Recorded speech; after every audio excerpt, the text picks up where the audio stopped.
What is up, ladies and gentlemen? Welcome to the WAN Show. We've got a fantastic show for you guys lined up today. Gamers Nexus has been making big news this week, calling out Newegg's scammy return policies. So we're going to be definitely weighing in on that. In other news, Sony acquires Bungie for $3.6 billion. What? Oh, good. Oh, great. Facebook loses $252 billion. Well, in sort value, of. In shares, valuation. Yeah, magic money. Yeah, you stole my other topic, so I'm looking for another one. I stole your topic. I think you mean I privateered your topic. You pirated my topic. Also, New York Times purchased Wordle because everyone has to buy every game. Every company has to buy a game. We should buy a game. Okay, PewDiePie.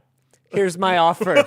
Okay, YouTuber Simulator. We want it, dude. I'm offering you 2 ABCs of gaming plushies from LTTStore.com and this lock of my hair. Okay? If you accept the offer, PewDiePie, right now, live on stream, I will go get scissors. I will chop off this lock of hair, okay? And I will mail it to you. I want YouTuber Simulator. This is how business Let's should be roll done. that intro.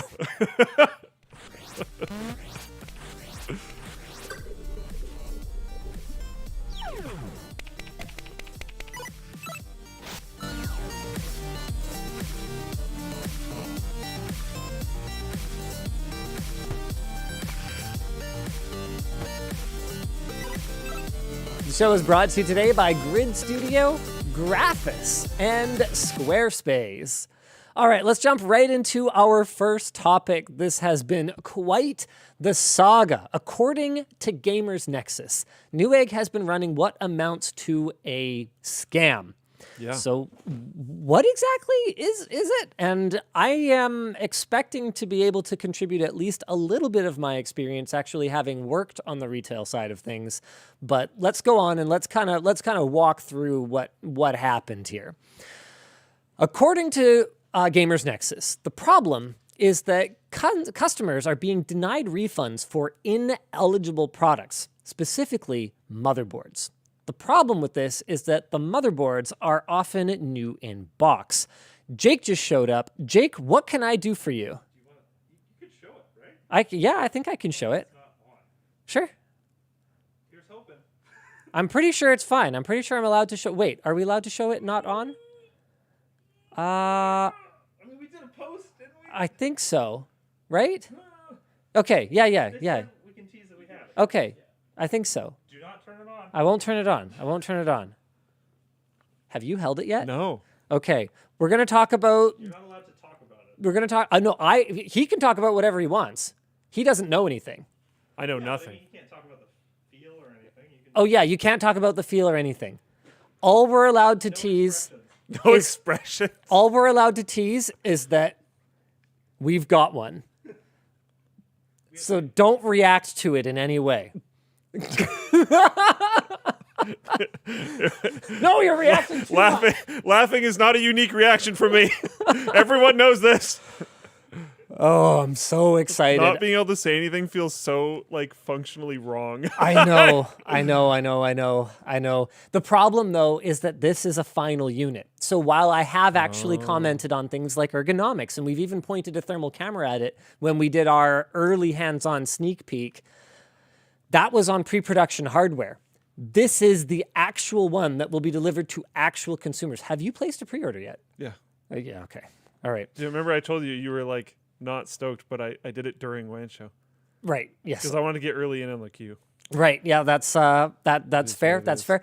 I would love to ask you if you have any regrets, but I can't because you can't I have things to say, but I can't. I have things to say, he says. All right. Well, there'll definitely be opportunities to say things. I've got a lot of content planned for the Steam Deck. When are you allowed to say when you can say things? No. Okay. Usually when the NDA is expired is covered by the NDA, yeah. right? One of the things that I am planning to do, and I'm actually really excited about this one, is I am going to switch to the Steam Deck as my only computer for a month. Whoa. Why not? I mean, you literally just did the Linux challenge, so I think you can answer that question Why not? because of the problems in the But Linux it's the challenge. Steam Deck. Theoretically, and this is something I haven't tested. I haven't touched yet because People in the chat are telling me to run. to run. No, I mean, I would do it. Yeah. So, why not? It's a quad-core Zen 2 processor, right? RDNA 2 graphics. These are all things that are publicly known. It's got up to a 512 gig SSD. What about it? USB Type-C, so you can plug into an external dock. No, I think it's a great idea. Yeah. What about it is not daily driver capable? I think it's a great idea. So I'm going to do it. I'm going to run it for a month, and I'm going to report on my findings. Because Valve has already got games on their validated list that I had trouble with when I was left to my own devices. So if Valve says, hey, it's going to do it, You probably I'm can't excited. comment on this, but they said the entire Steam library. they said that very early on, and I pressed X to doubt. And right now, what I can say is that Steam's validated game, or Valve's validated game list is not the entire Steam library. Far from it. And that doesn't surprise me at all. No. That's what I can say right now. Okay. Yep. Yeah, Sounds I mean, good.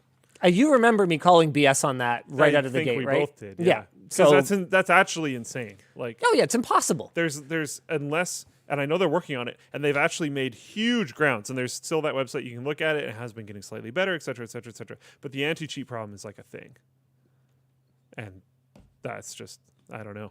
They'd have to convince a lot of old games to do updates to be compatible with this, which is a very hard thing to convince developers to do.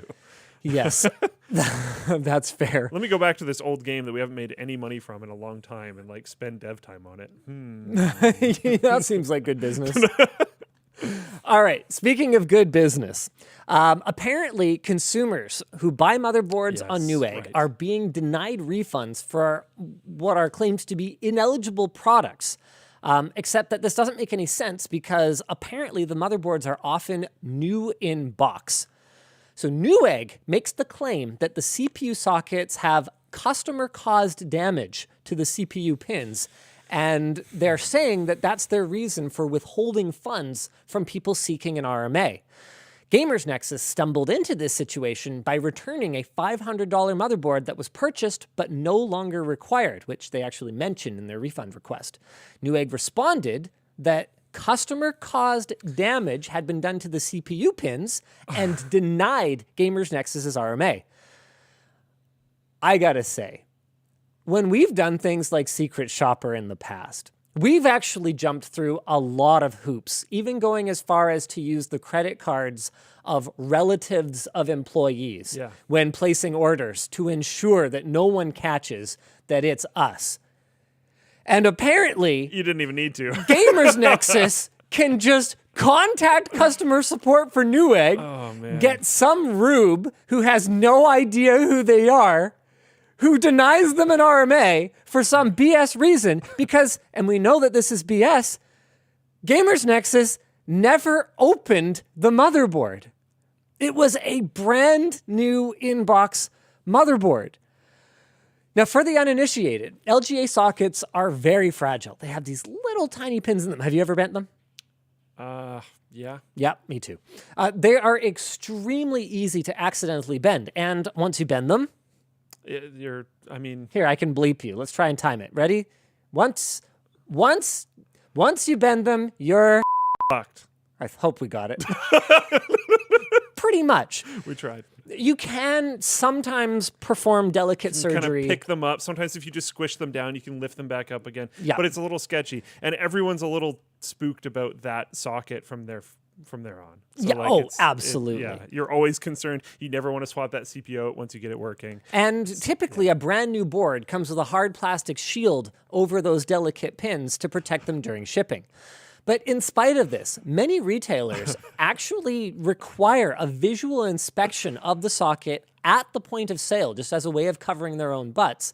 Because, and I can tell you this from experience, how often it happens that customers claim they didn't touch it or claim that it was unopened when actually they did touch it and actually it was not unopened. And people are going to do that for sure. Is a lot more than you'd think, because I think for a lot of people, the rationalization is as simple as I simply cannot afford another motherboard, and a lot of people cannot. That's just reality. This was literally everything I had. I need to do something. I feel like this wasn't my fault. The universe conspired against me. Like whatever hoops they jump over So they to commit piracy. Sorry. To rationalize it. He's not going to let this go. I'm trying to move on today. I told him before the show started, I was like, look, I'm not going to have any hot takes today. I'm keeping it ice cold. Like in an LTT water bottle. Like in this water bottle, LTTStore.com. Yeah. No hot takes today. He keeps drawing me back in. So it is extremely common for customers to do that? Oh, okay. Sorry. Okay, point of clarification. Gamers Nexus's motherboard was brand new to him, but it was open box. Okay, so they did actually buy a refurbished motherboard in the first place, but they had not opened it. That shouldn't matter. Yeah, which doesn't matter for the purposes of our conversation here. For Gamers Nexus, they had never touched the motherboard. They never even opened the box. Yes, it was opened at some point. So anyway, coming back to customers claiming that they didn't touch stuff, the amount of times that we have seen obvious physical damage in the form of everything from shorts that were not from a capacitor being soldered on backwards, like like ASUS's recent fiasco, or like water damage, right? Like really bad stuff, is a lot more than you'd think. And I think that most people out there, most of you in the chat, are probably by and large imagining that people who would try to pull that kind of scam are few and far between. But from my experience, it's absolutely not true. It's not true. There's a lot of people out there. Like I'd worked in retail and had people try and pull one over on me all the time. But because I'm pretty savvy, is that potentially an exposure problem? Because like I remember when I worked at Geek Squad, I used to think, and I mean they weren't exactly doing great, but I used to think that HP laptops were just the worst thing ever, because it was like the only thing that we would ever get coming in with problems was HP laptops. And then I was talking to one of my mentors in Geek Squad, and he was like, well, have you looked at like the sales numbers that we're pushing through the store for laptops? I'm like, well, no. And then he pointed out that it's like 80-something% HP laptops at that time. So he's like, what do you think's going to come back? I was like, okay. They weren't great, obviously. Yep. But it still was skewed by that type of stuff. Do you think it's potentially an exposure problem? You were noticing these issues largely? Like, what percentage of RMA things do you think were actual user problems that they were covering up? Oh, absolutely. Most of them were legitimate problems. But what I'm trying to say is that if you see 100 threads on Reddit of people claiming that something was physically damaged out of a new box, a not insignificant percentage of them are lying. I mean, you see a lot of that kind of stuff across the board. Divided says your experience is also outdated. You're right. In the last 12 years, people have gotten so much better and more honest. That's absolutely a thing that happened. We've definitely seen that globally. We've seen a really positive trend. Yeah. I mean, you see this across the board, right? You see this with cheaters in video games. You see this with everything. So okay. Who knows? Now, let's talk about the other possibility here, okay? Because Gamers Nexus purchased an open box motherboard, it is entirely possible that it was actually a missed bent pin or missed socket damage from the previous customer. You know what else is possible? It's possible that this particular motherboard, there could have been nothing wrong with it at all. We haven't actually gotten word from Newegg about that particular possibility. And I've actually got an additional possibility for you. There's a lot of people in chat that are like, so Linus says blame the customer? No, that's not what I said. I said that it's absolutely a possibility. So don't take, what I'm saying is don't take one side automatically at all, because there are a lot of different possible outcomes. Now, for the motherboard itself, the odds that the retailer damaged the socket are extremely low. Yeah. Like minusculely low. Because even at NCIX, where we did put our own label on motherboards up until like 2007 or something like that, even though they obviously have serial numbers, I was like, why are we doing this? Why do we put our own serial number on every product? They were like, because that's the way we've always done it. I'm like, okay, sure, I guess so.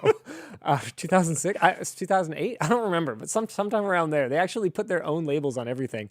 I remember that. So even though NCIX did that, they actually had a way of doing it that they wouldn't even open up the tape over the ESD bag on the motherboard. They would slit the bag, slide in using a knife, slide in the thing, press it down and pull the knife out and apply it that way.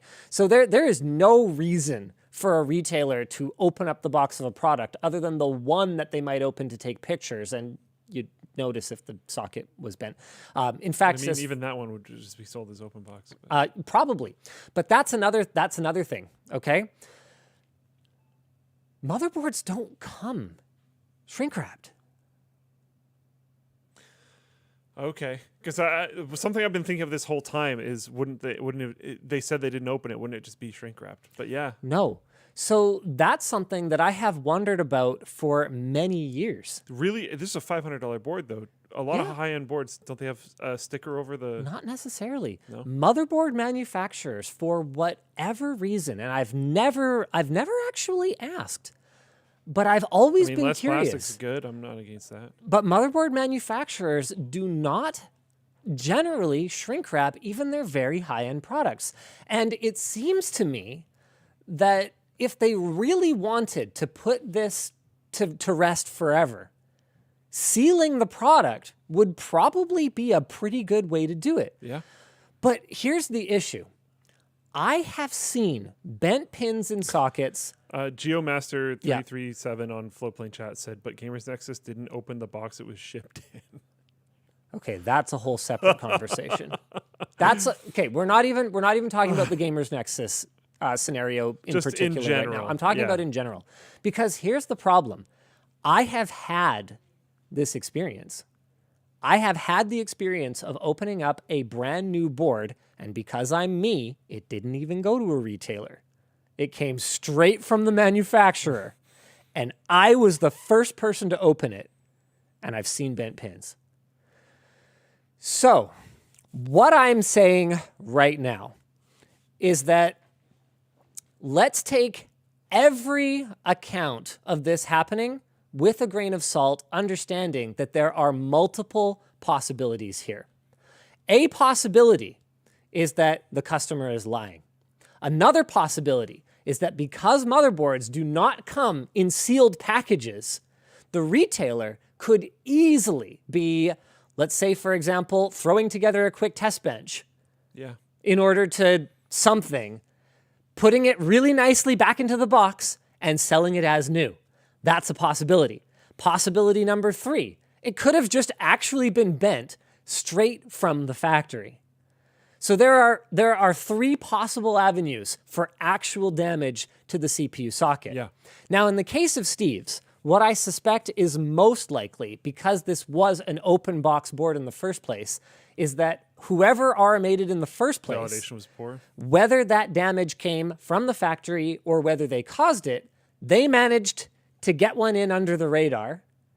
Whoever was the tech at Newegg who inspected it, or maybe didn't even bother, I don't know. Whoever was the tech who inspected it didn't catch the bent pin. It can be a little bit tricky to see them sometimes. You can get it just right. Yeah. And it ended up back on the shelf, and it was sent to Steve. Now, because Steve didn't actually open the box, he actually wouldn't know if there was any thermal compound on the socket, or if it had any bent pins, or if there was any other kind of physical damage to it, because he never looked at it. And then Newegg is basically going, well, it's impossible that there was anything wrong with it before we sent it, which, by the way, as I already outlined for you guys, is not true. impossible. Yeah. Doing a typical computer retailer thing, which is going, not my problem, and pushing it back to the customer. Do I think that Newegg is actually running some kind of concerted scam where they are trying to take people's RMA motherboards back and keep their money, I sincerely doubt it. I feel like that's the kind of thing that would be whistleblown at some point. Do you think they could be pushing those people to be abnormally strict, though? I think... So not like a concerted scam of like, hey, RMA specialist people, just refuse all of them, tell them all they have socket damage. But like maybe weighing really heavily on employee reviews or something, on like, oh, you accepted too many motherboards with sketchy pins, and being really, really, really hard on them. Well, the right amount of motherboards to accept with sketchy pins from a Newegg point of view, where apparently you're making the assumption that it can't happen, would be 0. Yeah. And here's another problem, is that the retailer is often the first line of defense against the customer, when a lot of the time it's actually not their policy. So here's something that you guys might not realize, is that ASUS, Gigabyte, and MSI, they also, ASRock for that matter, they also live in a magical fantasy land where it is entirely impossible for a motherboard to leave their factory with bent pins in it. So if you try to RMA, as a retailer, if you try to RMA a motherboard with socket damage, they will refuse it, and you will be out the entire value of that motherboard. So the question now to ask is, okay, where should this burden lie? Should it lie with Newegg, knowing that, and I know this for a fact, people damage things and lie about it? Should it lie with Newegg? Should it lie with the manufacturer? Should it lie with the consumer? The honest answers to all 3 of those questions are no. Yeah. Because there is so much uncertainty. Who should have to eat it every single time? Because I can tell you guys, the retailer does not make the kind of margin that you might imagine that they do. I know a lot of motherboards get individually validated. I don't know if that's true about everything, but $500 board might. Part of individual validation is potentially screwing it up. Yeah, but I wonder how expensive documenting that validation would be. Because if you could have like photo evidence of your socket as it's leaving, and if someone's like, oh, this was screwed up at the manufacturer, and they can be like, nope, picture. That would kind of exclude one of those.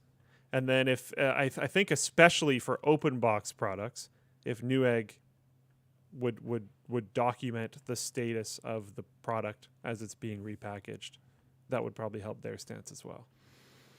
So the problem is that Newegg's whole situation with Gamers Nexus was a comedy of errors. So it's a lot more than just this debate over pins, which I did want to talk about because there's a lot of...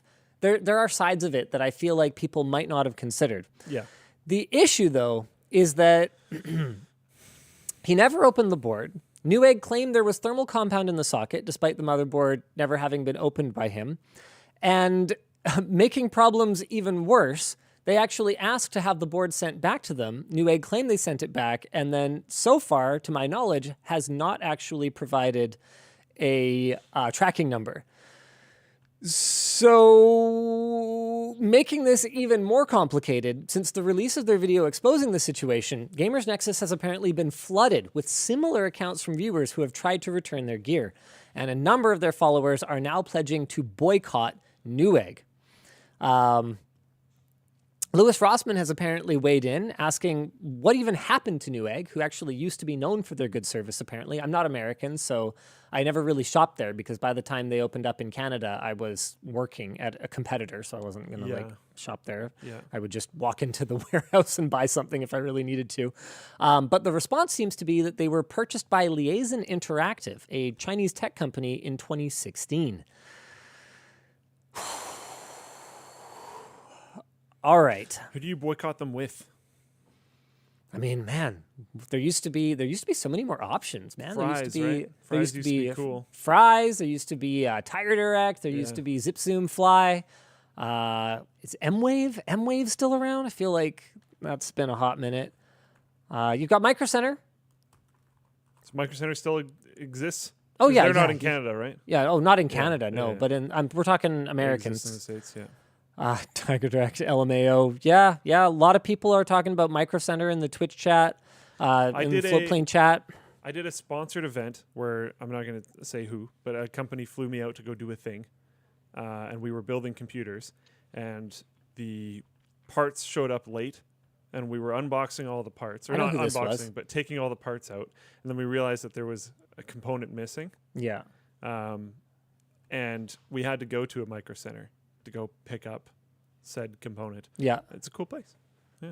It's a really, really big store.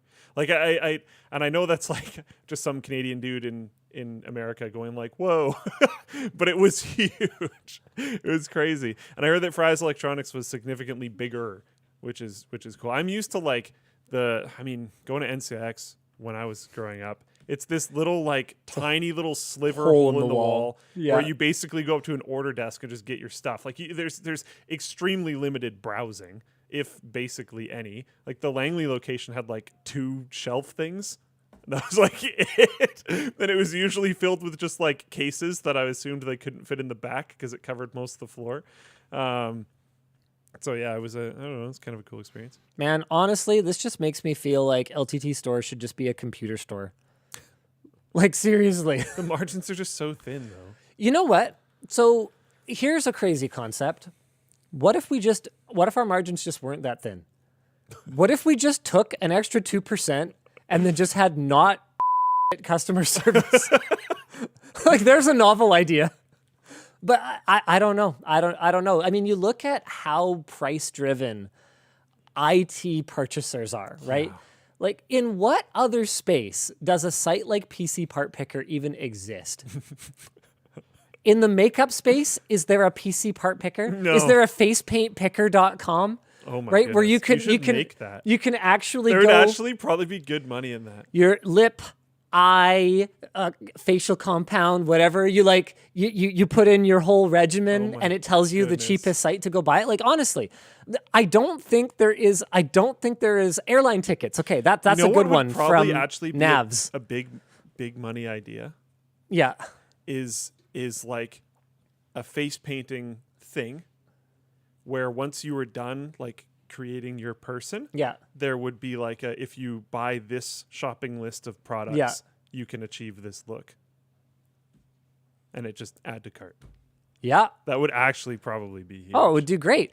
But it's just, I've never seen anything quite like the way that IT enthusiasts are driven by price. Like, I remember having this conversation with ASUS one time when they came out showing us their whole lineup of upcoming motherboards for, I mean, it must have been Z68 or something like that at this point. Z77. I don't know. It was way back, 1,000 years ago. And I was looking at it going, like, this is madness. I mean, these are the only 2 SKUs that sell anyway. The Deluxe, the Pro, actually 3 SKUs. You got the Deluxe, the Pro, and the LX, or LE, or whatever the basic one is. And then you got your MATX. Nothing else actually moves in any appreciable volume, at least from our perspective. So why don't you just take those 2? And this was pre-RGB, right? And I was like, why don't you just take those 2, ship them in 3 different colors, do a blue one, a red one, and like an all black one. And like, honestly, I think that would be more to customers' taste. Because remember, I was coming at it from like an enthusiast system standpoint, right? So I'm looking at it going, you guys have no idea, do you, how many people choose a Gigabyte motherboard for the blue color scheme compared to your product? Like, actually, I think ASUS's was blue at that point as well, but maybe it was MSI and some other color. But I was just sitting here going, you have no idea how many people choose a motherboard based on the color, do you? You could have the same number of SKUs and just have a few different colors of the ones people actually buy, and I think you'd be better off. And they were like, no, Linus, you have no idea. The $3 difference between these 2 allows us to capture like this some percentage additional sales because someone else will undercut us by $2 and like people will flock to it. I'm like, really? Okay, fine, sure. I guess that's apparently how it works. People are talking about Amazon as an alternative to Newegg, but Amazon has their own set of issues, guys. Like, let's not pretend that Amazon is some kind of saint that's going to rescue us from big bad Newegg. Good customer service, yes. Good everything else, it gets a little bit more challenging with Amazon. DFI, yeah, bring back DFI. Heck yeah, love it. Oh, that's an old memory. Yeah, no kidding, right? Oh, I'd love it. What was that Graphus card brand that had lifetime warranties?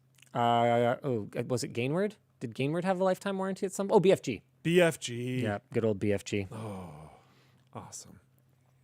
They were doomed to fail, but it was awesome. Alden Comey says, "Hey Linus, wouldn't the 2% extra margin basically be the warranties that Dell and others peddle?" I mean, yeah, you could think about it that way. That is an important realization that you just had, Aiden Comel. There is no free lunch. It's true, though. Yeah. It's true, though. A lot of people don't consider it. That same buddy I told you about, that I said mentor at Geek Squad or whatever. Yeah. He had that tattooed on his arm. Just the acronym. There's no such thing as a free lunch. It's very true. It's so true. And I think that there's just this expectation. Like, a lot of the times we fall victim to the monsters we've created. Why is it that, why is it that, service at this chain restaurant is so bad? Because you went there. You went to that chain restaurant instead of supporting a local entrepreneur that actually cares. Yep. That's why. Yep.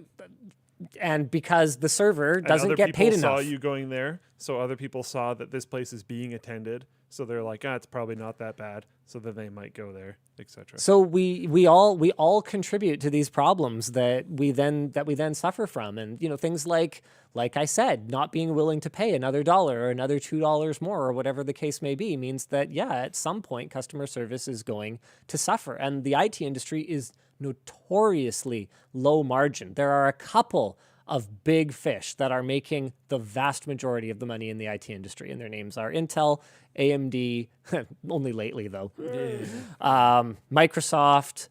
Who else is actually making money? NVIDIA actually makes money. Intel, AMD, NVIDIA. Let's see. Is there anyone else that's... I mean, I know that the guys like an ASUS are making money, but it's only due to their just astronomical scale. And when you're someone like an EVGA, you are trying to find, you're always trying to find new higher margin businesses to expand into, because I know for a fact they're not making money on selling GPUs. Apple absolutely makes money. Apple I left out because I don't really consider Apple an IT product company. They're a consumer electronics company, and the reason I draw that line is because they don't sell any components, if that kind of makes sense to you guys. Everything that Apple sells is already based on the user experience rather than the speeds and feeds of the component that they are shipping to you.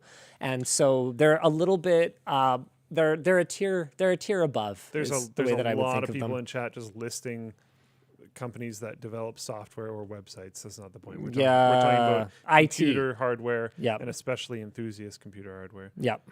Because once you get into, you mentioned IT, once you get into enterprise stuff, margins start to kind of Oh yeah, totally different. definitely come back. Totally Yeah. different story. Totally different story.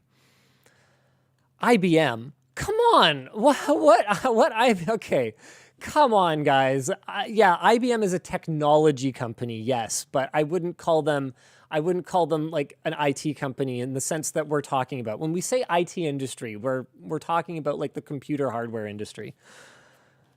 And maybe that's just one of those things where I'm used to using that lingo because within the IT industry, that's how we refer to ourselves. So we would talk about things like a receiver or a television as consumer electronics because they're sort of a prepackaged thing. And we would talk about software as like software and services industry. So that's the clarification that I should give you guys. That's why I'm using that terminology the way that I do. Noctua. Yep. Patharti or whatever your name is. Yeah, like fans and cases. Yep, that's a company that makes money hand over fist as far as I can tell. They're smart. They are Fans, super cases, smart. peripherals have always kind of survived with better margins. Peripherals seem like they're getting pretty tough, man. Probably. Do you see how much? Competition's insane. You see how much a G502 Proteus or G502 Hero goes for now? It's like $45 Yeah, that's for crazy. like Hero sensor. Like the There's tooling been cost. so much on a device competition like in that space, and so many new companies coming in. Well, it's because everyone flocked to it going, oh, well, there's margin here. It's kind of like what happened with power supplies. There used to be great Yeah. margin in power supplies, and then everyone and their dog came in, dumped all over it. Oh, we're a fan company? We And now make it's power tough. supplies now. Yeah, exactly. That happened like crazy. We put a power supply around our fan. You're welcome. Good job. Hey, fun fact, speaking of power supply companies, did you know that Antec still exists? No? Yeah. I thought we did a show on them not existing anymore. No, they totally still exist. Check this out. So I was thinking of doing an Antec build, like an all Antec PC, right? How cool would that be? I haven't even heard this name. They even have DF as a product line name still. Does it still stand for Dark Fleet? I have no idea. The original Dark Fleet was awful. Awful. Whoa. A Cashra 51. You need to sit down. Antec are a PSU company? Cases, surely. Are you serious right now? No. You need to sit down, okay? Antec is the OG power supply company. Oh, yeah. Along with Enermax, I think pretty Seasonic. much everyone I knew had an Antec power supply at least at one point. For enthusiasts, for gamers, Antec was the shit. Yeah. Okay? Back in the day. Oh, yeah. Apparently they're huge in Bangladesh still. Sitting. Yeah, for real. Yeah, man, my first enthusiast build, Antec LAN Boy with built-in blue LED lit 350 watt power supply. Love it. One of my good buddies used to have a Lamboy Air. Nice. And it's just the dust machine, dude. That was a unique case. Yep. Okay. It was Yep. an unusual case. It definitely was. This is cool. I really thought they didn't. Are they still like in North America? I don't know. As far as I can tell, yes, I haven't actually tried to buy any of their stuff, but it kind of seems like it. And they're doing a lot of sort of normal looking stuff. They're also doing some weird stuff. They've got this reverse fan, which was what actually brought them back on my radar. So it's a fan that blows air away from the hub instead of the other way. Why don't you just Why you need this? flip it over? I have no idea. You can Oh, mount it okay. the other way. No, I get it. I actually get it now. For aesthetics, so you don't have to see the label. Okay. It's a very champagne problem, for sure. But, okay, I get it at least. I understand. Okay. What are we supposed to be talking about Shop right now? now. Australia, Bangladesh, Belgium, Canada. Yeah. Where's US? So, USA. Yeah. back to Newegg's scammy return system. I guess, yeah. What I want to know is I want to hear from you guys if you've had the same experience. I want you guys to know that there's probably a mixture of blame to go around. It certainly doesn't all lie on Newegg. However, in the case of what happened with Steve, it looks like it's pretty clear that this was either Newegg screwing up or Newegg ripping him off. And it's very hard for me to tell exactly which one. Either way, they picked the wrong guy to screw with. Like, Yeah. I would absolutely be creeping like major tech media outlets and seeing who works there and making sure that they're all just on the do-fly list. Yeah. I was like, I didn't even really want to say it because like I don't want to give them ideas. But yeah, Like, I would. if I worked there, like, why would you not? I would Why would absolutely you do not that. do that? And And like, yes, your company should have standards that are high enough that it shouldn't matter. absolutely. But But I would make sure Oh, yeah. that if Stephen Burke buys something from LTTStore.com and sends in a support ticket, he is getting the white glove service. guys- I will personally, Stephen Burke, I will personally reply to your support ticket. Oh, crap. I probably won't. yeah, now you have to tell the customer support people that. Yeah, no, what? Forget. You know what? I take it back. I will not personally He reply to your doesn't support care. ticket. Oh man, you guys should have a reverse policy where like if Stephen Burke buys something on LTT Store, you like screw him over. I know, right? We should just ship him a bag of sand at his cost. Oh man, like this is how companies usually treat you, so it's probably fine. Yeah, exactly. You're used to it. You're used to it, Steve. Give them the Newegg special. Yeah, I love it. Oh man. All right. What else are we supposed to talk about today? Oh yeah, Sony to acquire Bungie for $3.6 billion. How ironic is this? Very, very funny. Very interesting. I mean, I'm a little rough around the edges on the history here, okay?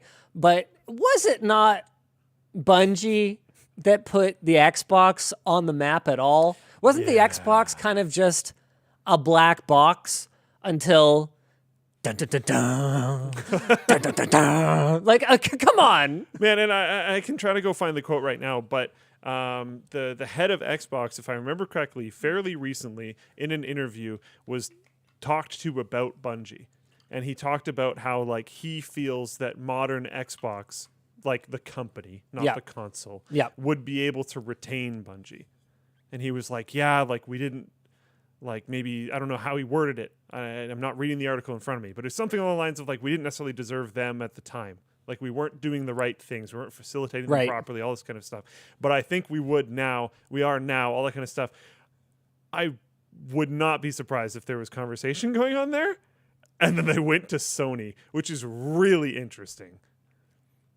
It's just crazy. Also, 3.6 billion when like, I'm pretty sure it's just Destiny right now. They do say like Bungie, of course, is the studio behind the original Halo, which is still owned by Microsoft, and the following franchises: Marathon, pre-Halo FPS. That's like I really don't see them doing anything with Marathon. Yeah. Myth, Oni, and Destiny.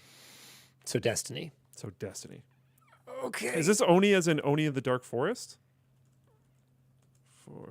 Bungie. It's worth mentioning that while other titles from acquired studios have remained cross-platform for contractual reasons, Bungie's future planned titles are still slated to come out on other platforms. In addition, Bungie says that they will be retaining creative freedom. Although, I don't know. I don't know how you. I don't know how you can say that with complete certainty. Mm-hmm. Like if I sold Linus Media Group, and the buyer said, you will retain creative freedom. Maybe there's a way to write a contract that actually guarantees it, but I also feel like the buyer would be crazy. There's going to be some type of loophole there. There's going to be something they can do. They'd be crazy not to have a clause in the contract that says, if you screw it up, then we're coming in. And they could probably also just fire you. Well, yeah, we'll oust you. Yeah. Because like you look at Oculus and they just fired them, right? They just fired like everybody from the original team. Oni is not what I thought. It's not Oni in the Dark Forest. It's just called Oni, and it was released in 2001. So as far as I can tell, all these things are just done except for Destiny. Destiny is big. Destiny's a big game. It's been very successful. Every time they release an expansion or whatever, it sells really well. People in that community seem pretty happy for the most part. Yeah. So like it's a big thing for Sony to get, but 3.6 billion. Dang. It's consolidation bad. I don't think we need to go over that way too much more. Yeah, there's some speculation that Sony is after IP there, game engine technology. There's some speculation that Sony might want to move into more of a publishing role. Maybe it's a cloud gaming move. Sony does cite Bungie's experience with multi-platform development and live game services as a primary motivator for the purchase. Which their multi-platform live game service has been just killing it for a long time, so that's very legit. People in chat are also saying new IP is coming, so yeah, that probably makes sense as well. That's pretty fair. I also think, and I'm sure everyone is aware of this, that buying Bungie is a bit of a blow to Microsoft. I think it's pretty clear that there's a message being sent here. And I wouldn't be surprised if a little bit of that price tag was like, hey, come on. You are buying Bungie away from Microsoft, even if they don't own it. Because they were kind of dangling out there on their own for a little while, right? And being attached to something that is not Microsoft now is a statement, even though they weren't owned by Microsoft. Microsoft can still just buy Sony. Oh, my goodness. Well, I don't see that. I don't see that ever happening. That's not going to be allowed. Yeah, the Japanese government is just not gonna let that be a thing. I don't think the American government would either. Like, I don't think anyone's going to be cool with that. Yeah, I don't think that's happening, guys. Yeah. What is happening, though, Sponsor is spots. sponsor spots. Let's go. Absolutely. Let's do it. The show is brought to you today by Grid Studio. Grid Studio's art frames show off the art hidden inside technology. Ooh, okay. You talk about the next bit. I got to grab something. Okay. Like the next sponsor spot? No, just the next talking point. Oh, okay. Apparently, over $1 billion of the money for Bungie Wait, was what? to No, keep no. developers For there. Grid Studio. Okay, hold on. Oh, Using the art of knolling, every part Yeah. from your favorite phone or console is carefully extracted, laid out. that's actually really cool. This is actually super cool. And labeled in clear view. You know what knolling they, is? They sent an iPhone 4. This was my first smartphone. Oh, that's cool. I'm not really counting my BlackBerry. That is so cool. I mean, it's a lot better than being in a landfill. At least it delays it.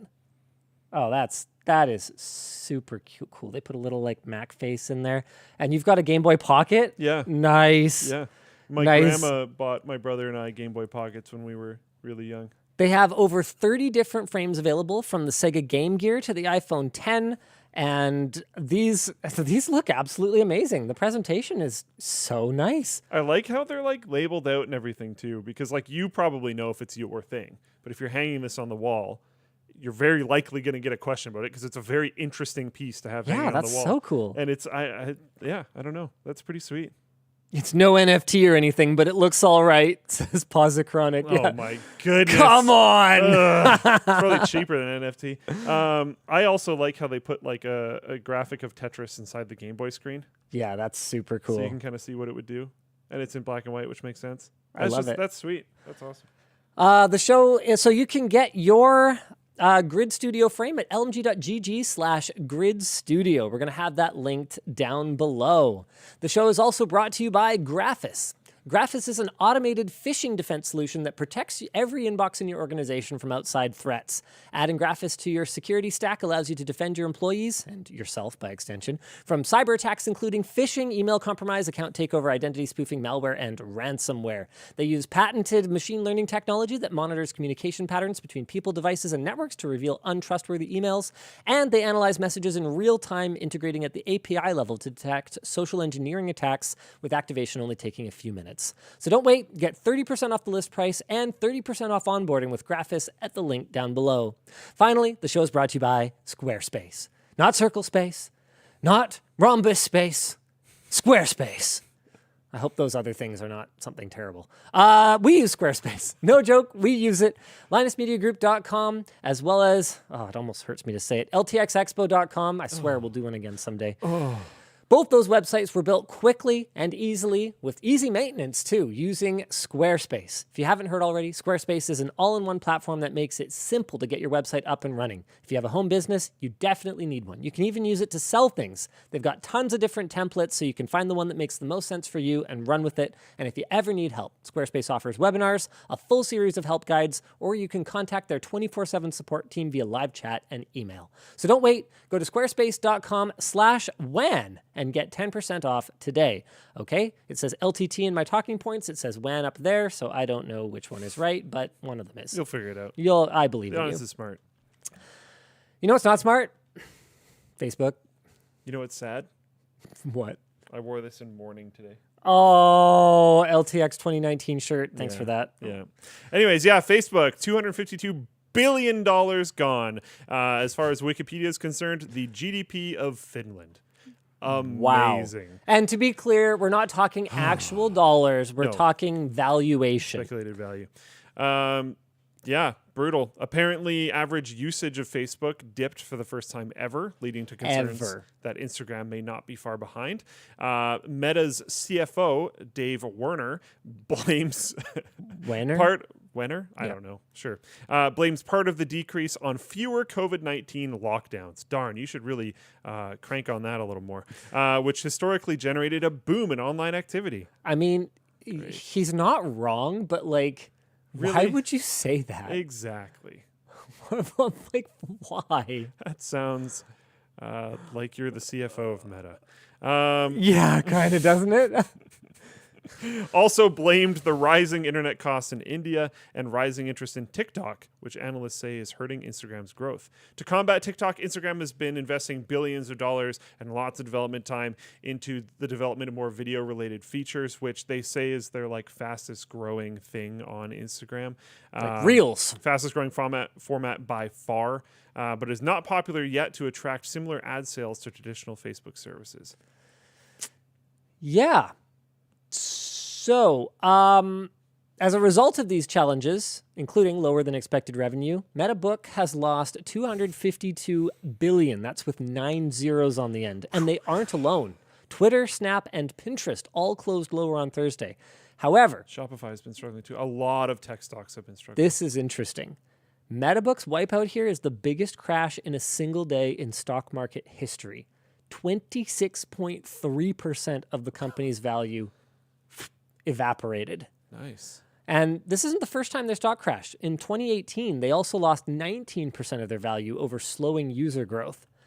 Yeah, like a lot of the speculated value of that company is based on projected eventual growth. Yes. So if they stop growing, then everyone goes, whoa, whoa, whoa. And if they even stop growing like crazy, Yeah. because so much of it is just based on speculation that they can only go to the moon, Yeah. Graph only which goes is up, not, dude. is not true. Stonks only go up. Oh, man. That's how it works. Yeah, brutal.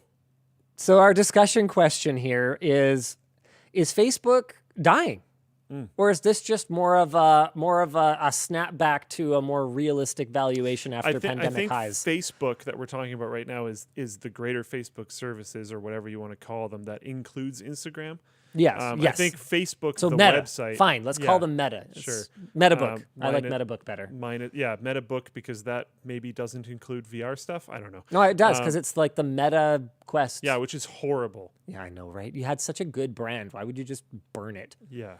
Like Oculus is such a cool name compared to Meta. Meta is just stupid. Yep. Can we just trash on this whole metaverse thing for a little bit here? Sure. Tell me something. Why do people think it's going to be one thing? This has been the most confusing thing for me the entire time.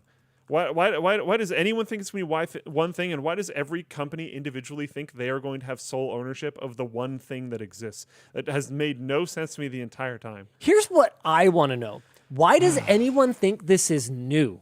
That too. Have I ever talked on the WAN show about the Palace? The Palace. The Palace. The Palace was a chat room that I used to use back in the late 90s, early 2000s. Not many people are going to remember. That, as far as I can tell, was the metaverse. Okay? Because this is what it looked like. So rudimentary by today's standards. You would go into rooms. So you can see here, you could see how many people were in a room. And you would have avatars, which were actually not a single image. So you could mix and match them. You could have a top, middle, and bottom. And like Skater Boy avatars were super popular at the time. I'm sure they were. Because it was the late 90s and like Skater Girl avatars. That's what the cool kids look like. People traded avatars. They had an actual there was some commerce around NFTs? There was some commerce around avatars where you could pay people to make them for you because the skill of actually creating these avatars at that time was not something that was common. That's cool, right? Supporting artists directly. Why not? Let's see if I can find some of those. Just like this seems to be more modern. It's actually apparently been resurrected. So I'm trying to find some original stuff. This looks OG because your default was this weird smiley face blob thing. Oh, okay. Yeah. Let me see if I can find any screenshots that actually look like they're from way back then. But basically, you would join a palace, and a palace would contain multiple rooms. So Korn's, South Park had one. Like, it was actually kind of mainstream within certain circles. And then different rooms could have different themes. And the way that the chat worked was you could whisper to people. So, okay, you'd see people right next to each other like these two. They're probably whispering, so nobody else can see what they're typing. But you could also communicate openly, kind of like this. And you would just have a speech bubble that would come up. Like, this is, as far as I can tell, pretty much the metaverse, but like 2D metaverse. Correct me if I'm wrong. Yeah, Help me out here. There's also, like, if we want to move past this a little bit as well, there was Second Life. Here we go. Here we go. It. This is it. This is Palace Avatars circa 1999 in a nutshell. This was basically everything. It looks like they've got gene code jeans too. Everyone and their dog was rocking this. And there was a I bunch love of it. these, right? It wasn't just the Palace. Well, There Habbo was- Hotel came later. I would say Habbo Hotel was kind of the spiritual Oh, successor I'm to not the saying Palace. there's a bunch that were before this, but there was a lot of different like chat room things where you could get different avatars and whatnot. And then Second Life is like legitimately it. Yeah. Right. Like you could set up businesses there. Yep. You could build buildings. You could do all the normal things you do in normal Lifeland. And it was mostly filled with weird people by the end, but that's okay. No comment. There was. I can tell you the Palace definitely had some weird people on it. Anytime you have an anonymized internet chat room thing, it's just going to happen. There's a lot of ASL going around. Let me say that. And I don't mean American Sign Language. Yeah, that's what I'm talking about. I have no idea who I chatted with all those years ago. I mean, I was smart enough to never meet up with anyone in person, but I know people that were not. okay, I shouldn't use the term smart. I was savvy enough, educated enough, Sure. cautious enough Yeah. there. Because smart people can make big mistakes. Oh yeah. You want me to tell you about a Absolutely. big mistake I made once? Or do you want to do, are you in the middle of a story? Go ahead. No, I mean, not particularly. All I was saying is I know people personally that made the mistake of meeting up with people in real Right. life that they only knew online, especially back then. Because these days it's a little bit easier. You can see with stuff like Facebook and webcam conversations, you can see people more directly. But back then, you had no idea. Usually, even now, it's very dangerous, and you should be very careful. But anyways, yeah, Second Life is like legitimately it, and is still totally around. VR chat, a lot of people have positioned. People have mentioned this in chat, and I've seen it previously as well. VR chat has been positioned as what this thing is. Yeah, I think right now it's extremely buzzwordy, Oh, yeah. and I think there's some, Internet of Things. I think there's some savvy business people and tech people that are going to get themselves in positions in companies based around work on the metaverse in order to make very large amounts of money, produce probably nothing, and then move on to the next thing. That's, yeah, sorry. Story of when you made a mistake or You something? want to hear about the day I turned into a cynical, jaded misanthrope? Oh my. Yeah. Yes. So I generally believed in the fundamental goodness of people, and I was a pretty trusting person until I had a very, very bad experience that really came down to my own naivety. Okay. When I was in high school, I had someone approach me on the street saying that they were in a bind.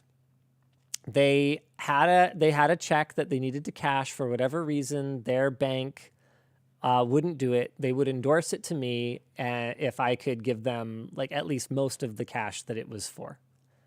And it was like $100 and some or something like that. So it was a non-trivial amount of money. And somehow I let them sweet talk me into cashing a check for them, essentially.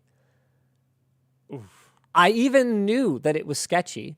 So I was like, okay, well, I'm going to take a picture with you so that I know who you are and I can report this if you're scamming me here. And they took the picture with me and everything. But I got talked into going to an ATM, withdrawing cash, handing it to someone, having them endorse this check, putting it in. And not only was I obviously out the money because, yeah, it didn't go through, but I got charged for trying to cash a bad check.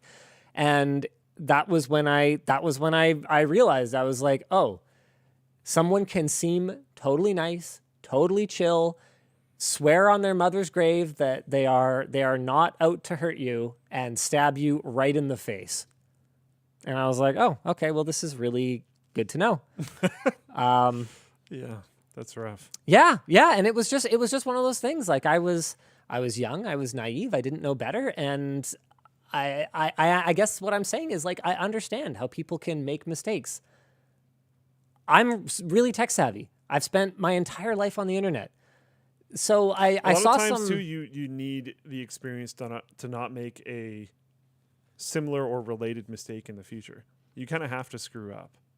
Well, everyone, I feel like I shouldn't say everyone, because maybe some people just can get wisdom by just knowing from someone else or whatever. Speaking of getting wisdom, I just realized we should probably tell people what's happening, which merch messages right now.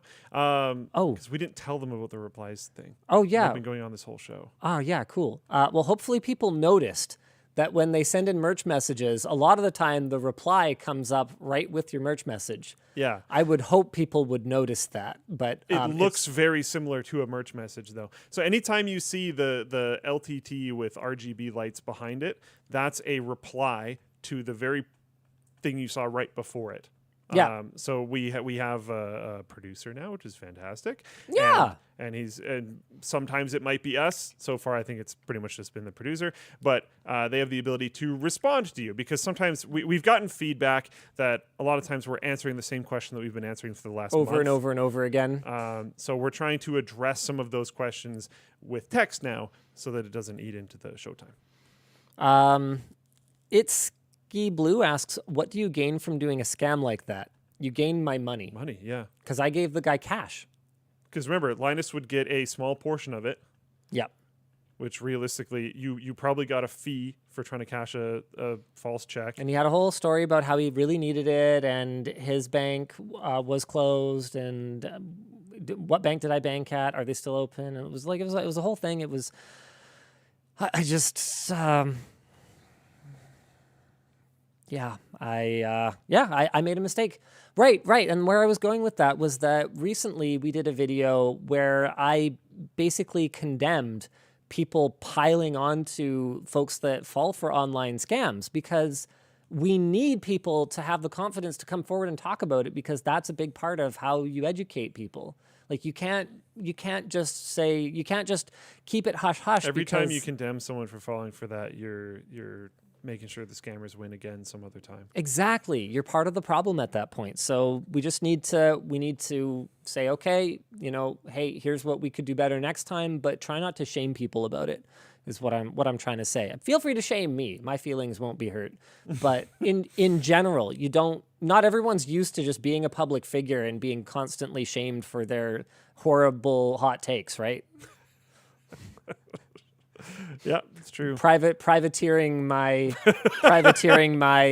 feelings. Oh man. Actually, now's a good time for you to make it up to me.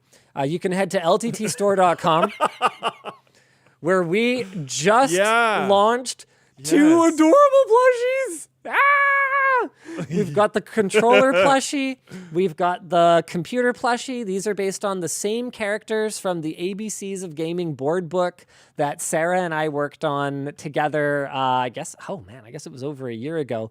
And we have a special promo to run with it. If you pick up a plushie with code ABCPlush, you can get an ABCs of Gaming book for only $5. So it's a combo deal where you are saving. I think that works out to a $10 savings if you pick up the plushie and the book. I don't know how long that's running, but computer monitor. Not for very long, probably, because that's a pretty aggressive promo. So thank you for that, Nick. Sure, why not? Oh, this is cool. Apparently, the first newsletter of the year went out today. Shoot, I'm not logged into the account that is on the newsletter. Does it automatically publish to a blog yet? No. Oh, crap. We're working on that. We are working on that. I mean, it probably would have been there. Conrad wanted to push it, and I was like, no. Oh, crap. Wait till Monday. Okay, so I'm going to try and get logged into that account. In the meantime, do you want to do another topic? Sure.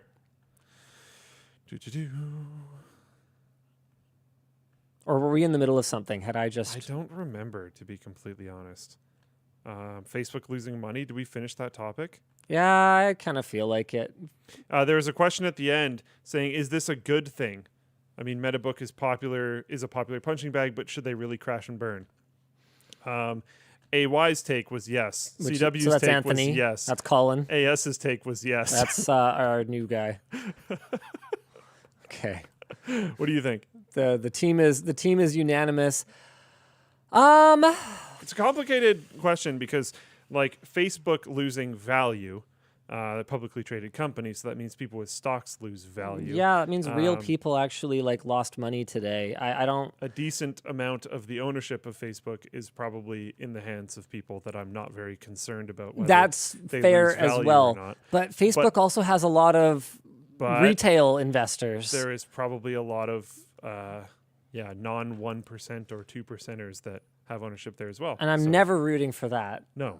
I mean, even the 1%, I think we need to stop vilifying the 1% quite as much. Because okay, here, hold on a second. Are you saying we should widen it? Widen it. Well, you can't widen it because it's 1%. No, your scope. Like, should you go beyond 1%? No. Okay, so hold on. 1% top earners. Hold on. Where is it? 1% top earners in Canada. Okay, so the 1% in Canada is Canada hold on. has Is this much- household income? Much lower. Canada has lower population than California. Yeah, but it's a dollar value. But this is Facebook ownership, so you'd have to include Americans. Okay, sure. Okay, top 1% earners in U.S. Okay, so what is that? The top 1% represents about 1.3 million households who roughly make more than $500,000 a year. Okay, that's higher than it is in Canada. Okay, that seems like a bit of a problem. Because in Canada... I'm not very worried if people who make over 500 grand a year see a loss. In Canada, we're talking That doesn't bother me. 320,000 Canadian. So that's like under $250,000 US a year. So you're talking like potentially like a neurosurgeon or something like that. You're not talking someone who's just making money through flexing their money. These are people that conceivably are actually working It depends. day to day. Not all of them. But what I'm trying to say is I don't think... Neurosurgeon person who Yeah. who has to pay off their immense student debt and might have Facebook shares. Sure. Yeah, I don't wish that their Sure. stuff goes down.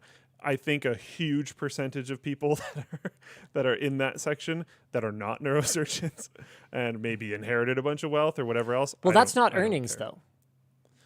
So, because there's two different ways Would that of mean measuring they don't the 1%. show up under the 1%? Well, Okay. Yeah, right? Because you can either measure it by income, and there are actual working people that make $250,000 a year because they just happen to be like really, really good at something specialized. I have no problem with that whatsoever. Yeah.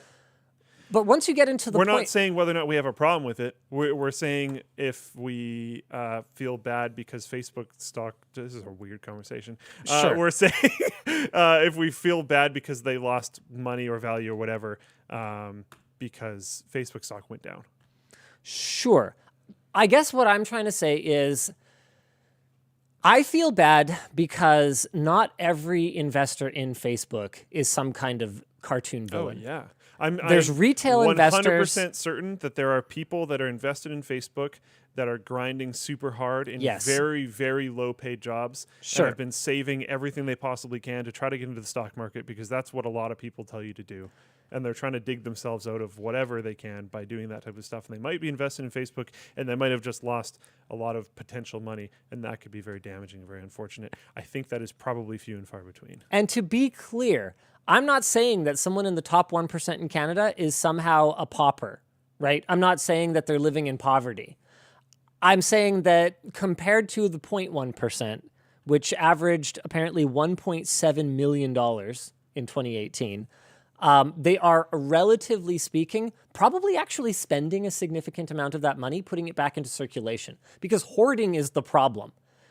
If the top 0.1%, if the top earners were actually spending all of it, because that's something that gets talked about a lot. People who want to defend the wealthy, they'll say, well, Trickle-down economics. They trickle-down economics. They create jobs. Reagan.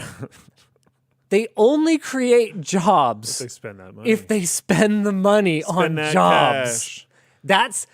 That's the only Yeah, way. and if they're buying more art, if they're using more services, if they're going out and spending a lot of money, tipping $1,000, Sure, or yeah. whatever. If they're actually spending it, then it's not really a problem. that they're earning an insane amount of money. But you can't control what people do with their money. But at a certain point, you reach a level where you can't really spend that kind of money. Like it's not, Now it's Dragon not, Horde time. it's not practical, and it just becomes this like penis measuring contest. So I guess what I'm saying is that compared to the 1% who conceivably are actually spending that kind of money on a yearly basis, living definitely that good life. Like I'm not saying I feel bad for them necessarily, but I'm also not saying that I don't think they're villains. I think that the 0.1%, especially if they're not spending it, are a much bigger problem. Because I think, speaking from personal experience, I think spending $1.5 million a year would be extremely difficult. Like extremely difficult. Tell me how to do it on something other than Vancouver real estate. Because I knew that was coming. You don't have enough money if it's Vancouver real estate. Yeah, fair enough. You need more. Come on, pump it up. That's your down payment, boys. Yeah. No, I my brain doesn't really go there, but What on I'm earth? sure Mr. Beast could find a way. Well, but that's it. He's spending it on his business. He's employing people. Yeah. That's fine. that's To be great. clear, I spend a lot more than $1.5 million a year on employing people. Our payroll here, whoo! Monstrous. Woo-hoo-hoo! I would not be surprised, and this is going to be really scary. I would not be surprised if in 2023, 2024, by the time we hit that time frame, if our payroll cracks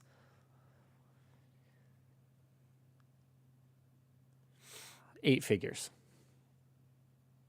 I would not be surprised. I'm like really getting close to finalizing some of my positions, and even though the rest are not, I think I'm just going to have to pull triggers on some of them because like I don't want to drag people along for so long.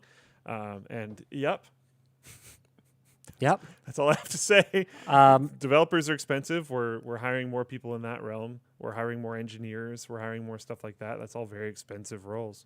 Very expensive roles. This is interesting. Guys, this is a terrible, terrible take.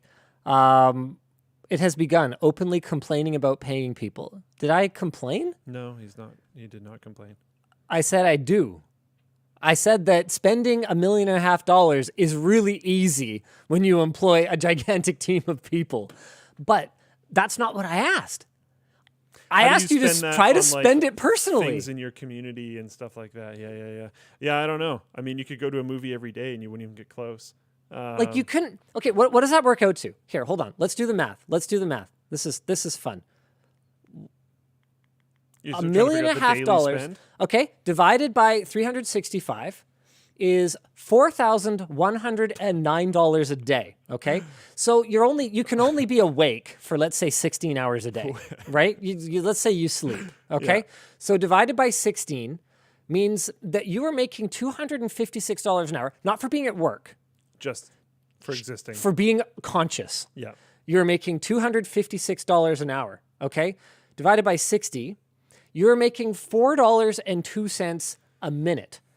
So what that means is that, like you said, are we counting things like rent and stuff? No, right? going to a movie. Yeah. Okay, Luke, going to a movie. You're making hold on. Going to a movie, which takes about 2 hours, right? 2.5 hours. Yeah, sure. So what's that work out to? About 160 minutes. Okay. You So buy some times popcorn. 160. You would have to spend $684 on that movie experience in order to come out with less money than you walked in with. Hopefully that popcorn's got some of that like gold filigree on top of it or something. So no, Luke, tell me how to spend money faster. What did I divide by? 160. Okay, hold on. Tell me how to spend money faster than $4 a minute. I think this is it just naturally At rebuilds paintball. on the same problem. Okay, you could, if you can walk your trigger, right? You can go to the paintball field. You buy paint at the field. Okay, super marked up paint. You go like this. Okay, you are spending money faster than you making. Give me one other You're activity. gonna get really buff fingers. Like, even you have stuff- you can't let up. Even extreme activities, right? Like skydiving. Well, you could scuba diving. You can only do them so often. You cannot conceivably spend even a flight. Okay? You go to a tropical location. You're flying for 10 hours. Okay? What's 10 hours work out to? 600 minutes, okay? So times 600. They're $2,500. You literally made more sitting on the plane than it cost you to fly to Mexico. I think a lot of people solve this problem, if you want to Sure. call it that, by buying property. But then that property But that's investment. just goes up That's in value. not spending money. No, I know. That's what I'm saying. But that's what's I that think movie what a lot called? of people do. Brewster's Millions, I think it's called. There's this bad movie from the 80s where this guy gets an inheritance, but the rich benefactor has these strings attached where in order to get the big inheritance, they have to spend the small inheritance without retaining any meaningful assets at the end of it. And I think the idea is that they like have to get it out of their system Okay. or something like that. And I'm giving away the plot. It's kind of a crap movie anyway, so it doesn't really matter. But spoiler alert, he ends up running for office and then trying to lose because if he wins, then He would have would have actually That's a gained terrible something. plan. Yeah, it's, whatever. That's why the movie sucks. They should just come up with. They should have just made a movie of some guy who shoots paintballs constantly, golden-plated paintballs. You know what? Twitch chat apparently likes the movie. I enjoyed it, but I watched it when I was a literal child. never seen it. And I've heard it's like a bad movie. So just take all of this for the ignorant rambling that it is. NFTs. Easy. just buy people NFTs. would argue that those are investments. Yeah, people would argue that those are investments. So come on, hit me. I don't know. This isn't me. You can't. Yeah. You actually this stuff. cannot. I You could live that jet set life and not be able to spend that kind of money. yeah. I could. I don't. Yeah. It would be a job for me. To Cocaine, do says the Spanky. I don't know how much cocaine costs, but I would that. Or how much you hazard could consume safely. I would hazard a guess that you actually could not consume enough cocaine to overcome that kind of income. Could you consume $4,000 worth of cocaine in a day? I legitimately have no idea what cocaine costs. No clue. Okay, yeah, float plane chat, hookers and blow. Okay, all right, okay. My understanding is that ladies of the evening actually are quite expensive, but I literally cannot speak to that from personal experience. I don't know. It would be To be clear, not shaming, sex work is work. I just want to make that very, very clear. they should cost a lot. I'm married. Yeah. So and I'm not kink shaming. If you and your married partner are into it, hey, cool. Oh man, how do I get myself out of this corner You here? personally are in a monogamous relationship. Yes. There Got we it. Got him. But yeah, I don't know. For me, this would actually be like a difficult No, mostly, job. Luke. Monogamous. On There are one carve-outs. side- Yeah. This would be a very difficult job. Not that. That, no problems there. But spending that much money that fast would be. People are like throw banging difficult. parties. Fair enough, but you're not going to throw a party every day of the week. Some people try, I think, don't they? Isn't like socialite culture basically that? Yeah, I mean, I guess so. Yacht parties? Buy a yacht. Buying a yacht, yes, that's a popular one. Is that an investment? You see this Because not buying supercars is like sort of an investment. Yeah, especially if they're limited edition. That can apparently be a really good investment. So is buying a yacht an investment? Does that have that same thing going on? I think yachts depreciate. I have no idea. I honestly don't know. You see Bezos is having them like tear down a Horrible. historic bridge Yeah. to like float his yacht out to the ocean or something like Ridiculous. that. We don't actually know for sure that it's Bezos, but it's rumored to be Bezos. Say no. just lock his Just yacht. leave it there. Good luck. Hope you like floating in the river. Oh man. Yeah. Invest in Meta. That's an investment. Yeah, it's an investment. I'm talking actually spending it. Yeah. It would be hard. It would be legitimately hard. To be fair, the scenario where they have to actually spend that amount just doesn't really exist, because what's going to be coming out of that money is your mortgage or your rent or whatever. I don't think you have a mortgage if you're making $1.5 million a year. I mean, you could. What if your house is $30 million?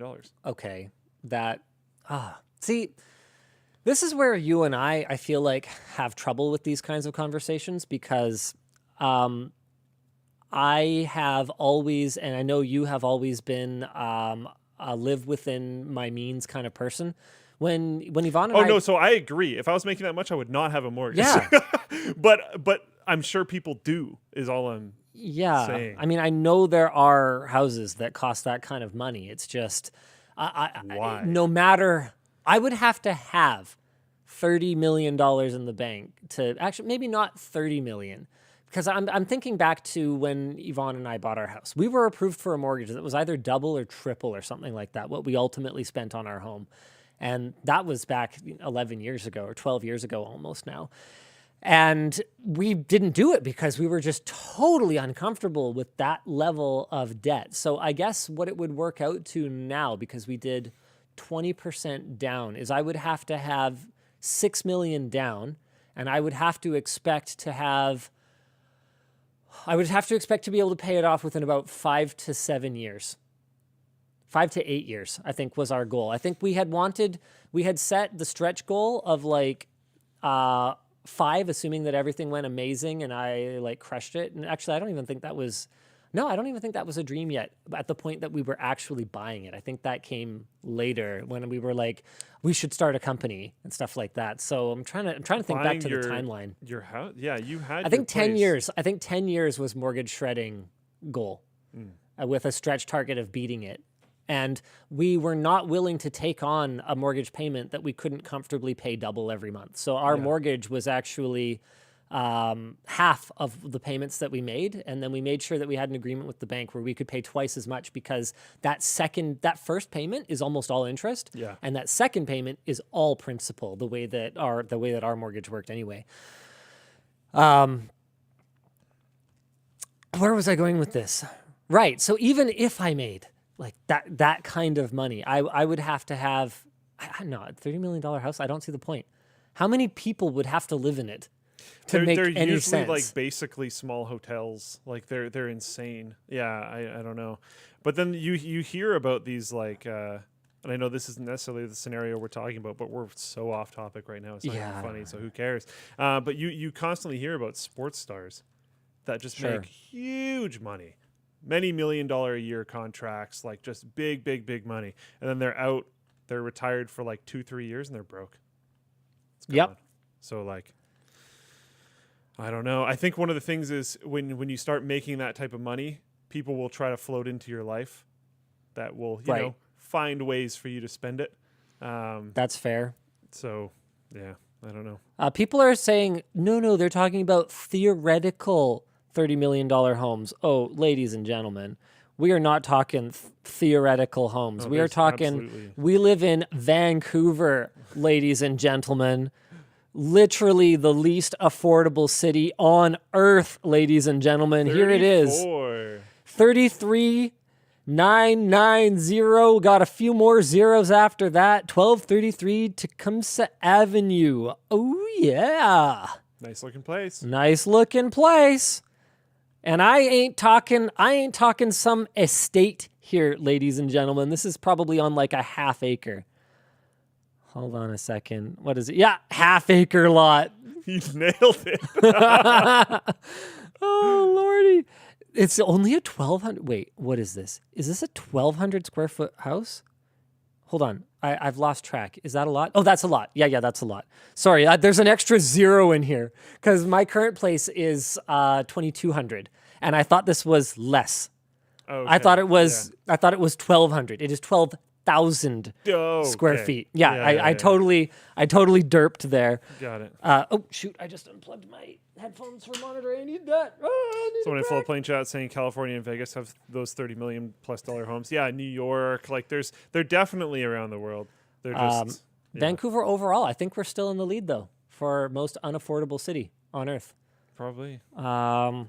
Luckily, we don't technically live in Vancouver. That's always a nice little thing. Obviously, we feel it out here brutally, but it's not quite as bad as it is in Vancouver proper. Hold on a second. I know that like there's some Australian Sydney. Oh, we're number 2.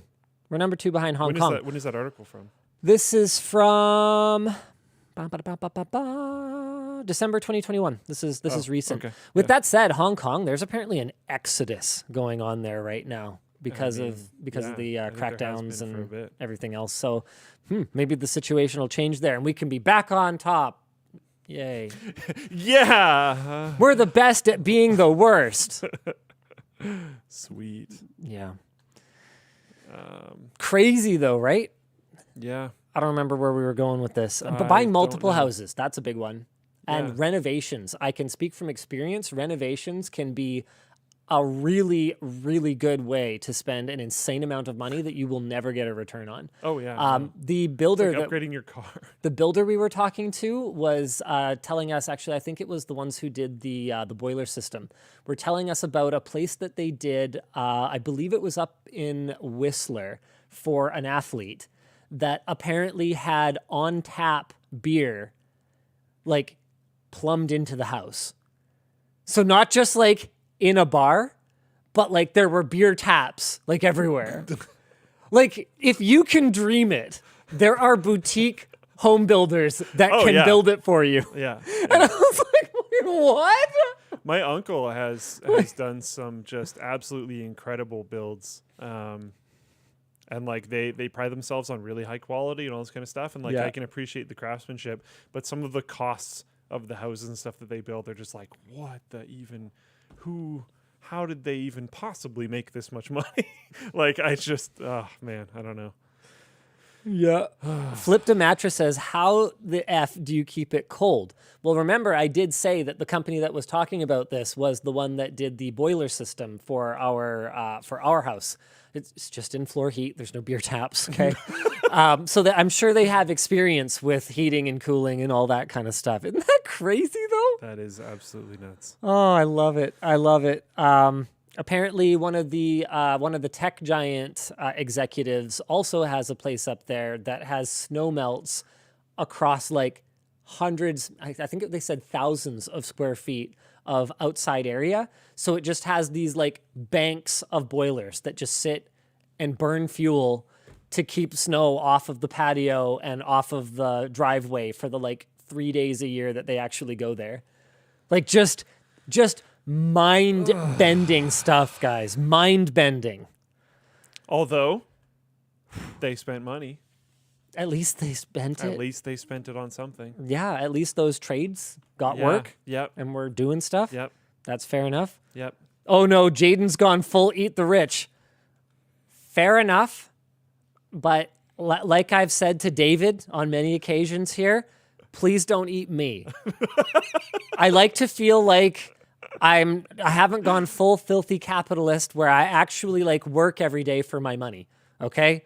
Can you get behind that, or are you gonna eat me? Nah, I'm good. Jeff? Bell, you gonna eat me?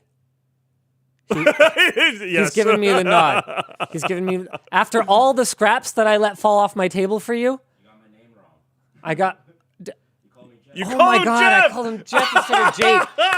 I always call him Bell. I totally called him Jeff. Oh man. Oh, you're screwed, man. That was You're done. terrible. You're Well, done. yeah, I don't blame you. I mean, I had your last name right. Jeez, Jeff. Oh, on that horrible note. Merch messages? Thanks for that your he painstakingly spent all this time. Thanks for curating your hard us? work, Jake, going through all the merch messages and curating them for us. Why don't we do some of them so you can actually go home at some point here? Oh man. Oh no, the chat's full of eat the rich. Oh no, come on, guys. Come on. No, for real, I'm making new investments into the company. We're hiring way more people. I swear to you, I'm spending it. It's true. Labs. Think of labs. Think of LTT Labs. Think of all the new people we're hiring for LTT Store. Oh man. Yummy Linus burger. All right, let's do some merch messages here.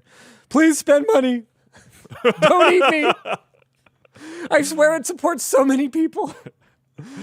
All right, curated ones. I know running a permanent open air test bench setup is not commonly recommended, but I've been doing it for 5 years. These are coming in so fast that it completely shifted off my screen. I've been doing it 5 years now without issues, I think, besides dust and dander. What problems would I look out for? Airflow? No, your airflow will be as good as anything. The only way you could have bad airflow is if you didn't really have any fans at all, and that heat pocket is allowed to just kind of sit there There's stagnant no in the room. drafts or anything going on. Yeah, that's so if you're trying to run a passive computer, you might want to don't assume that an open bench means that magically you get magic airflow through it or something like that. You might still need one slow fan just circulating air in the room. That was something that we saw with the HP Omen 45L, was that depending on where we put our temp sensors in the room, it actually heats up a pocket near it, and that's normal. So that's the only thing that I would be aware of, and making sure that you blow it off once in a while. That's it. It's probably more not recommended because like stuff might fall into a fan, or you might spill a drink on it more easily or whatever. Yeah, but if you put a grill on it, something like that. That's not a problem. I've ran bench systems for a long time. All right, Nicholas says, hey, Linus and Luke, I just built my second PC, and I plan to use it as a server/home theater PC. I installed Debian and virtualized Windows for VR gaming. I don't know if I'd recommend that for the best low latency experience, but if you're happy with it, then I'm happy for you. Yeah. I planned on setting up Nextcloud for file storage, but what other software improves daily life that you host on your own hardware? I mean, Plex is really the heaviest one for me. Just going to say Plex. Yeah. Plex is awesome, but it sounds like you're already using it as a server/home theater, so I'm assuming you thought of Plex. One of the other things that will be running on mine at the new place is Home Assistant. So that's whoa, I just lost my headphones. That's home automation stuff? Yes. Yeah, that's the direction I was going to go in. And it ties in all the disparate ecosystems that don't otherwise talk to each other. It's super cool. Those I'd say are the pretty big ones for me. Aaron A., what is your opinion on the 8 gig RX 580? Does it still hold up in today's games, or should I look into a 3060 when they're available? Well, if you've got one, you are the only one who can answer that question, because I feel like being compelled to upgrade by the availability of some new widget is a mistake. That's meaningless, yeah. Yeah. The only times I usually look towards upgrading my hardware is if there's an issue with the performance that I'm getting, whether a game that I currently play has updated and has become more difficult to run. Exactly. Or if I'm trying to play a new game and I can't have it run at an acceptable frame rate. Or No, I at a don't competitive expect disadvantage, or I don't expect everything to run at at maximum 144 hertz refreshing ultra settings all the time. And as I keep the same computer as new games come out, maybe I'll lower my average settings per game for a little while, but then eventually it'll become at a level where it's unsatisfactory. It's nice having a brand new rig and running everything at high, but it's not necessary. We did No. a video about that a while ago, about how ultra settings really don't look very different when you are engaged in the game. Even sure, when if you you're not pixel peep, sometimes. if you pixel peep, you can find it. You can find it, but you Yes. have to be real with yourself about whether or not it even matters at all. 100%. And a lot of times it doesn't really. I really, really like games where when you're changing settings, there's a little example. Mm-hmm. And it shows what it will, how it will look different based on that setting change. And that, it can be. I've seen so few like that, though. Oh, it's extremely rare, but it's really nice when they do it. Luke D., I'm currently saving to build a new computer in about a year or so. So how do you personally design your system's airflow? There's a lot of overwhelming and conflicting information, maybe a job for labs. This is absolutely something we'll investigate with labs, but there's two main principles. One is that you want a little bit more air coming in than going out. You want to maintain positive pressure inside your system, and you want those intakes to be filtered, which, remember, will affect how much air is drawn through them. So you might need 3 fans coming in, 2 fans going out. And the other is making sure that you are actually delivering fresh air to the areas that need it. So we showed recently in a video how if we had a big Chungus GPU and a fan blowing across it like this, but it kind of blocked off the bottom part of the case, and there was no way for the fans for the heatsink of the GPU to get the air that's going constantly being recirculated back into it out of the case, you could end up with a problem. So I would just recommend making sure that for every heat generating component, which is predominantly your CPU and your GPU, you have a clear path for the air to take. In with the fresh, out with the less fresh. Anonymous says, let's hear a random fact that you know about each other. Love the content. Keep it up.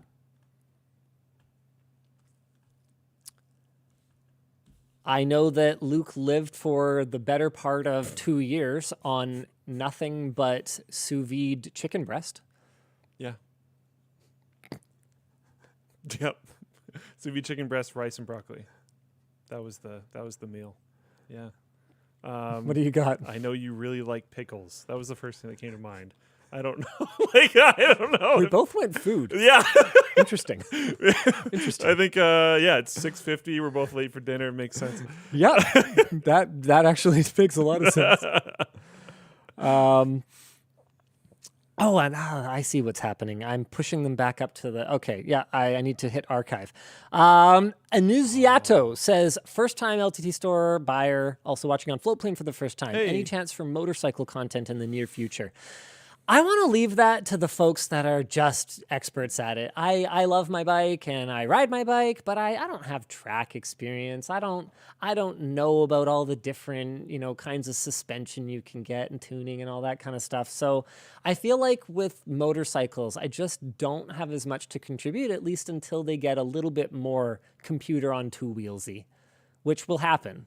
I feel like I could review a heads-up display, for example, but I also feel like in that space, a lot of the features that might be built into a product like that might be very race-oriented features. So it's hard for me to say.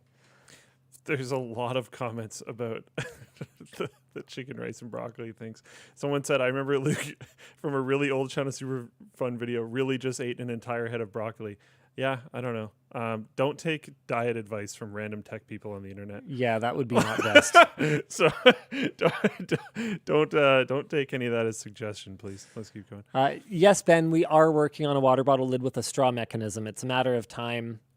Grant, what do you think about 3D printed residential and commercial construction? For example, extruded concrete sounds so cool. Definitely a lot of logistical issues to solve, because when you're talking construction, this didn't even occur to me, but Intel, this video is not up yet.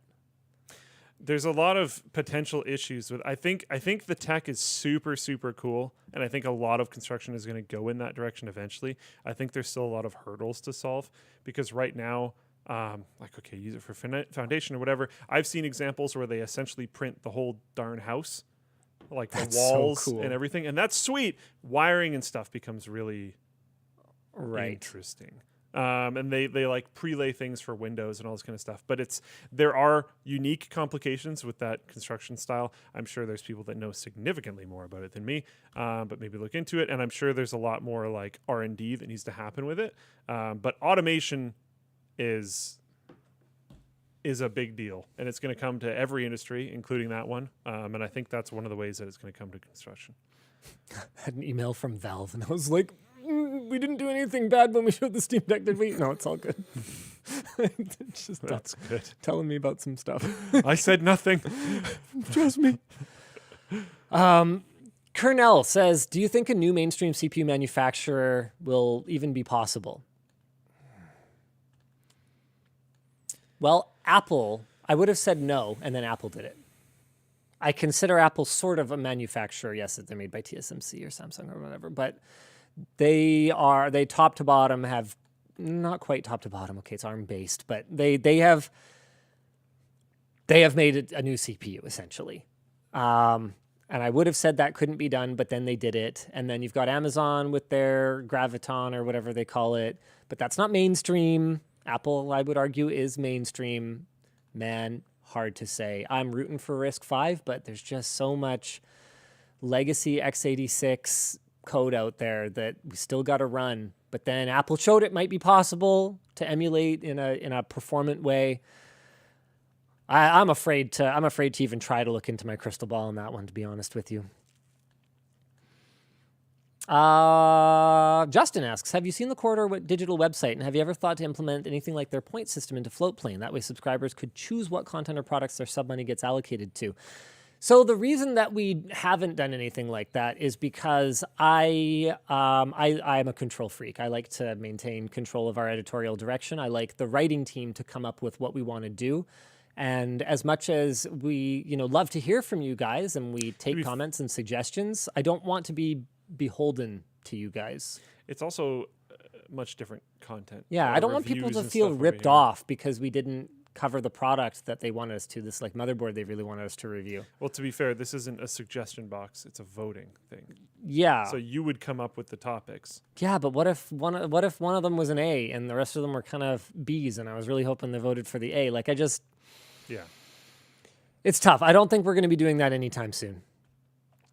Evelyn, are you expecting the price of Steam Deck competitors to come down significantly when the deck releases, like the Aya Neo, for example? No, I'm not. No, the Steam Deck is inexpensive because Valve went really aggressive, hyper aggressive on it. That's the answer.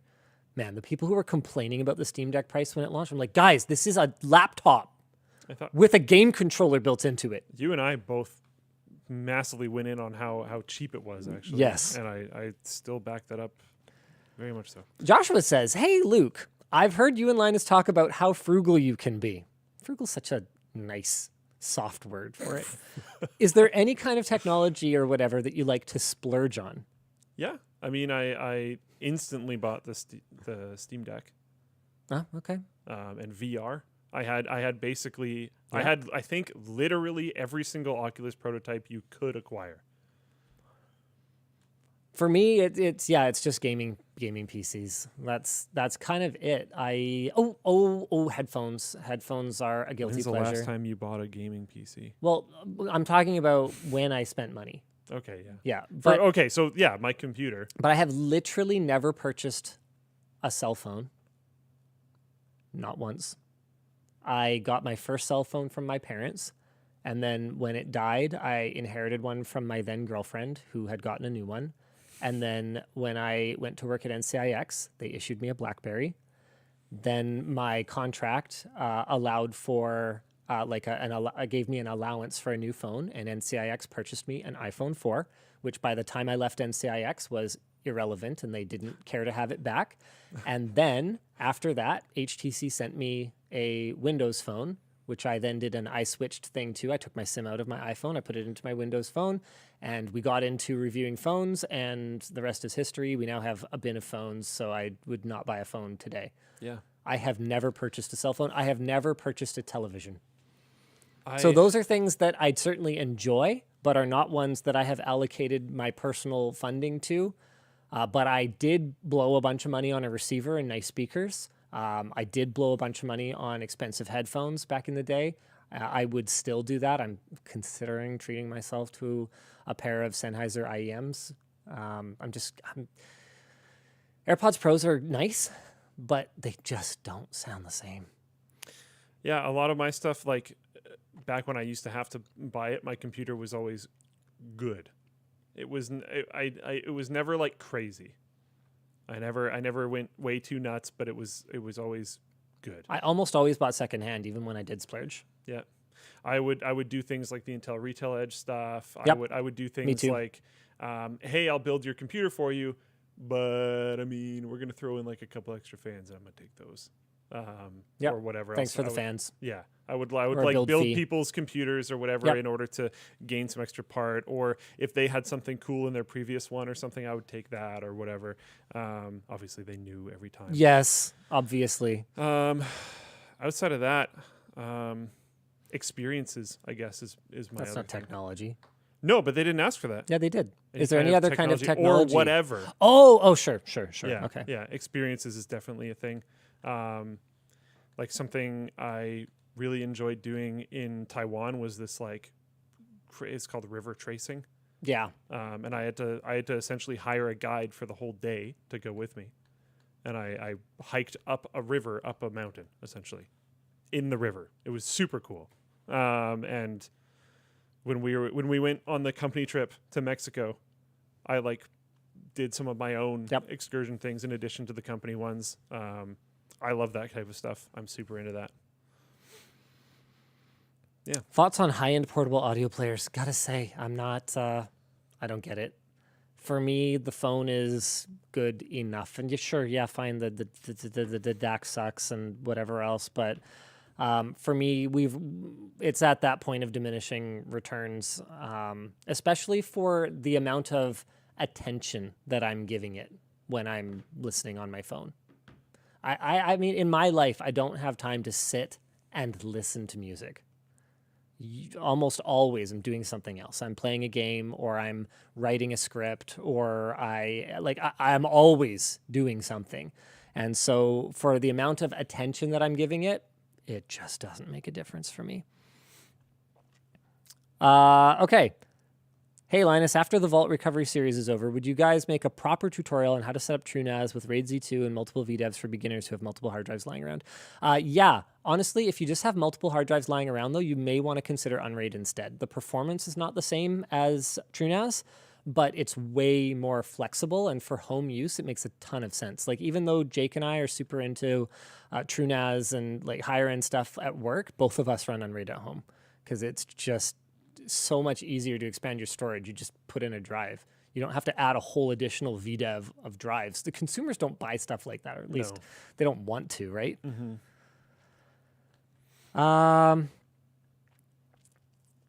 Matthew asks, Lovesack section couch with Stealth Tech review when? No one on YouTube has a review of this yet. It's a modular sectional couch with built-in speakers. I think we actually reached out to them asking for a review unit.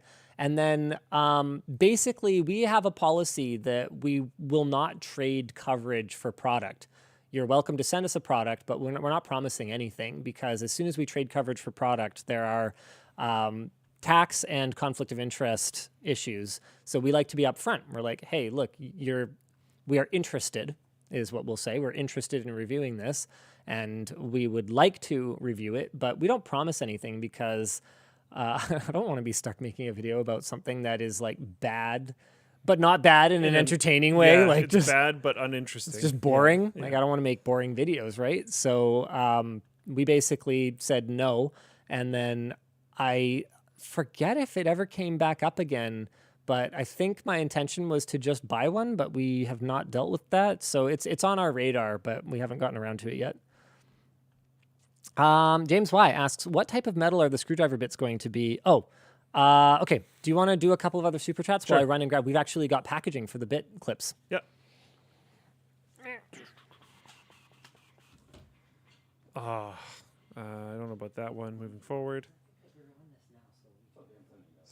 Storage server stuff. Linus will probably want to respond to that. I have no idea who this is. I'll address it anyways. Have you guys heard of Zeloof? I actually think I have, but I think it's not pronounced that way, and I think I've heard it. He's a 22-year-old dude who manufactures actual semiconductor chips in his garage using now vintage equipment. His last chip has 1,000 plus transistors. Whoa, that's crazy. Possibly cool video. He seems like a pretty interesting guy. I love the show. That's cool. That's sweet.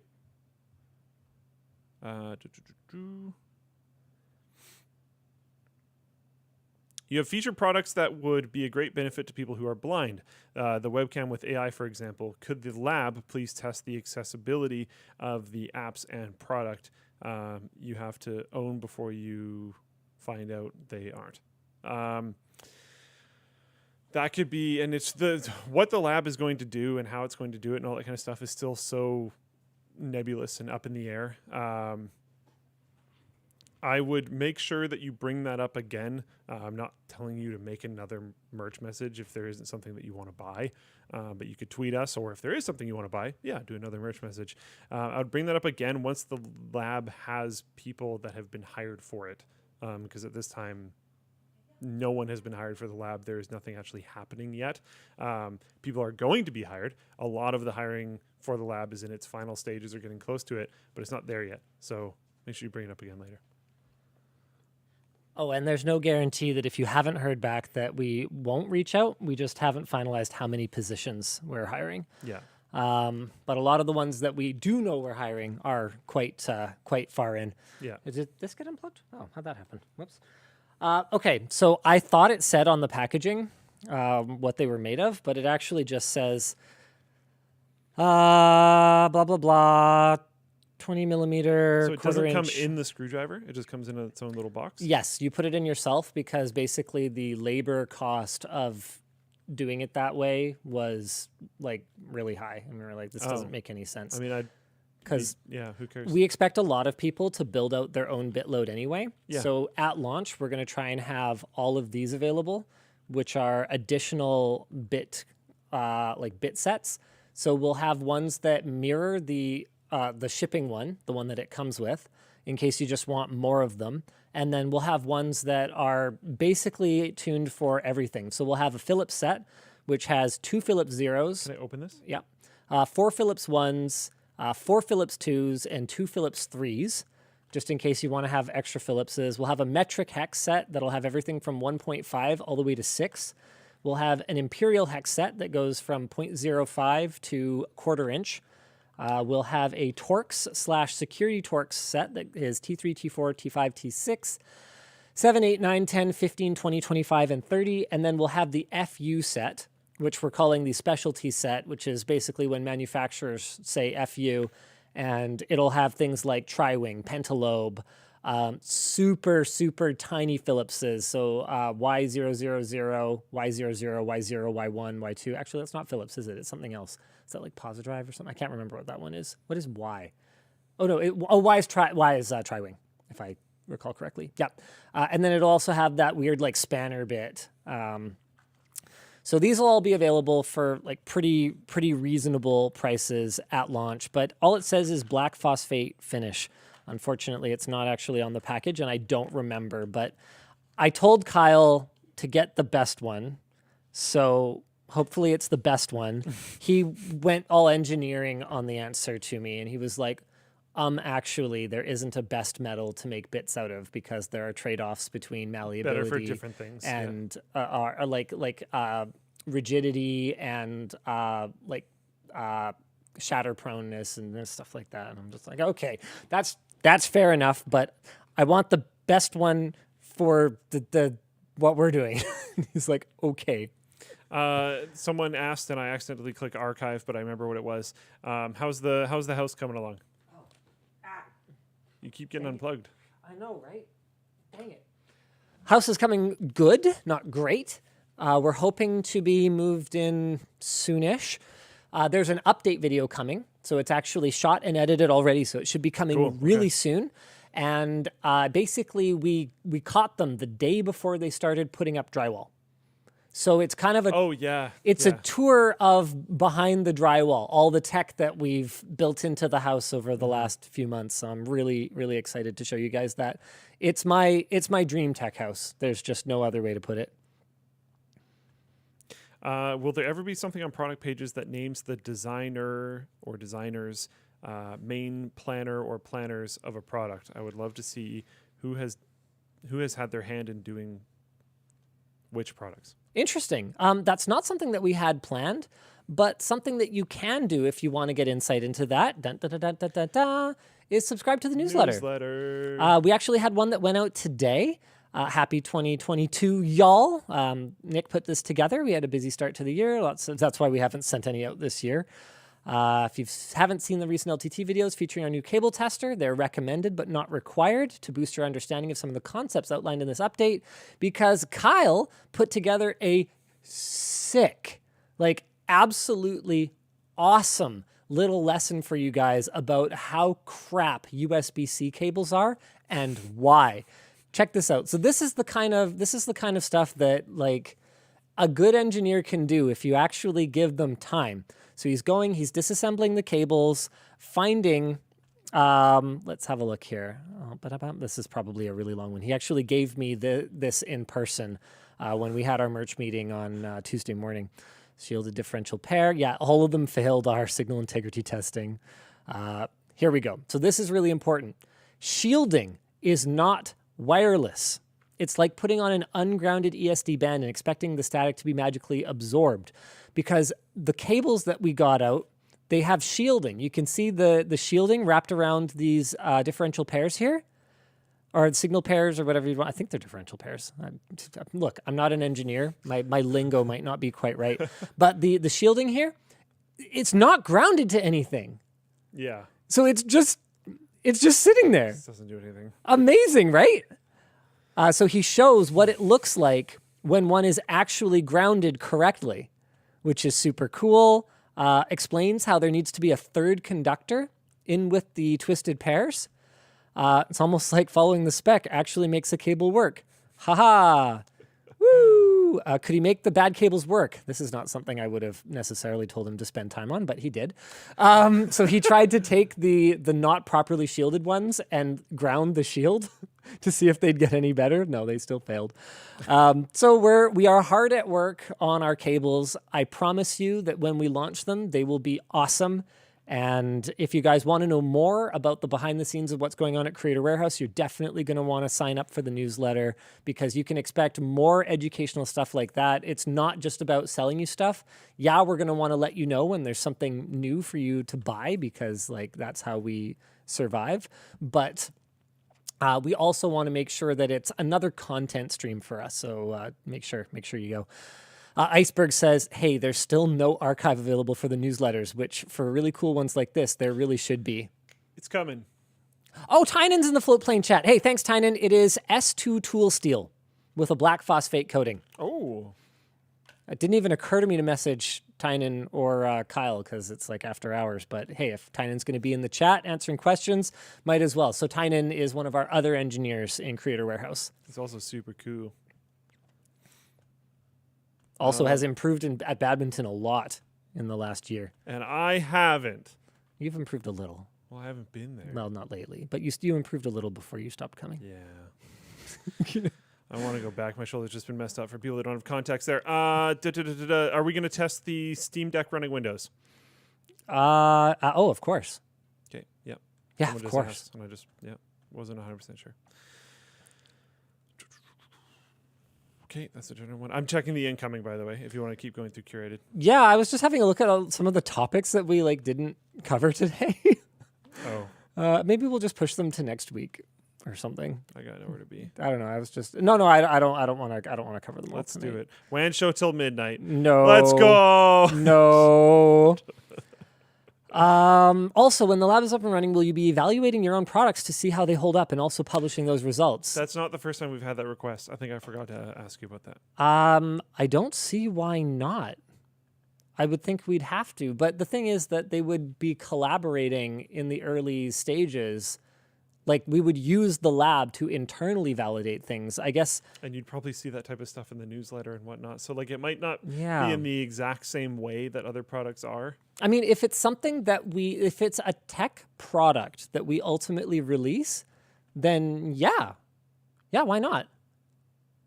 Right? Like it would be to our benefit to have our product in the database, right? It's like almost more advertising at that point. Yeah. I'm super down. Tristan, first time making WAN show. All this talk of motherboards has me wondering, oh my goodness, they're still coming in so fast. What's your recommendation for motherboard brands? I've had bad experiences with Gigabyte and I want to move away from them in my next build. Frankly, I've had bad experiences with every single major brand. All of them. All of them. The best motherboard buying advice that I can give you is buy the most popular model, okay? The most popular model that is somewhere in the neighborhood of like 4.5 to 5 stars, because odds are that compared to really low-end stuff, which never gets any love, and really high-end stuff that they don't sell enough of to justify paying attention to, that mid-range, mid to high-end is where you get the real R&D effort put in and where you are more likely to get better long-term support. That's all I can really tell you. Because we've had experience with this too. When you go on the ultra high-end, no one owns it.